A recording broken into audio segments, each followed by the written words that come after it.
everyone, I am Paul McGuire Grimes from Paul's Trip to the Movies, here with my review of Creed 2, which is now in theaters. If you know your Rocky movies, you may remember that in Rocky 4, Rocky went up against Ivan Drago after Ivan killed his best friend Apollo Creed in the ring. Well, 30 years later, we're seeing another Creed versus Drago match, as now Adonis Creed, Apollo's son, played by Michael B. Jordan, is set to go head-to-head against Viktor Drago, Ivan's son, in the ring. It brings back Sylvester Stallone once again as Rocky Balboa, Dolph Lundgren is back as Ivan Drago, and MMA fighter Florian Montaño is Viktor Drago. So this is directed by Stephen Caple Jr., who's taking over for Ryan Coogler, who directed the first Creed, and it's actually written by Sylvester Stallone, who wrote many of the Rocky movies, and Joel Taylor.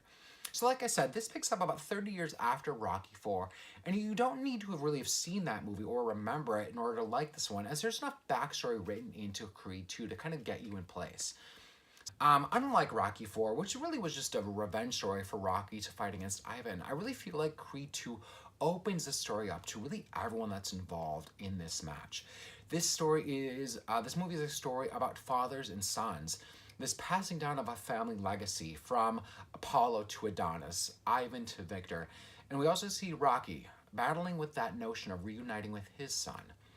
The family unit is front and center for Adonis and his wife Bianca, who's played by Tessa Thompson, to the point of the movie really being about their journey to a new life outside the ring.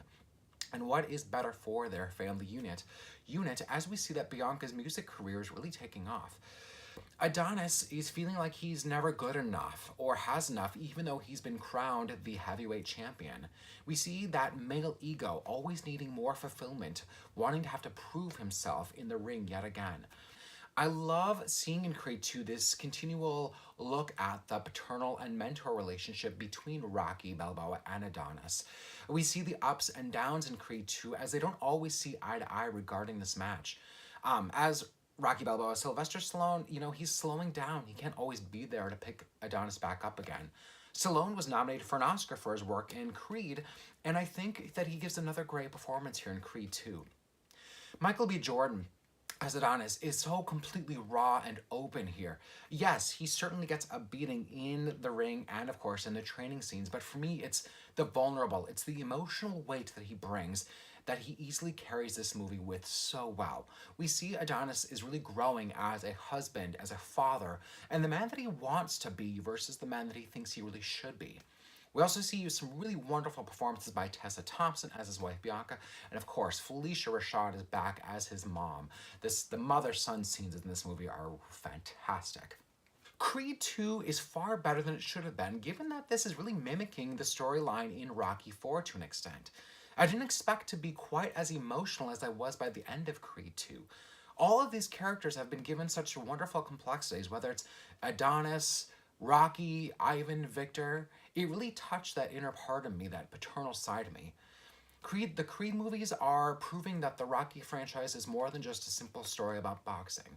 I'm giving Creed 2 4 out of 5 ticket stubs. If you like my review of Creed 2 today, click subscribe on my YouTube channel for more reviews, as well as my appearances on KSTP's Twin Cities Live. Don't forget, follow me on Instagram and Twitter at Paul's Movie Trip, and go to my website, paulstriptothemovies.com, for a link to more reviews as well as to my podcast, Paul's Trip to the Movies on Podcast 1. We have a new episode up this week all about the fall movie season so far. Which movies have stuck with us, which ones have disappointed us, and what are some of those surprise gems along the way. Thank you so much for watching today. Until next time.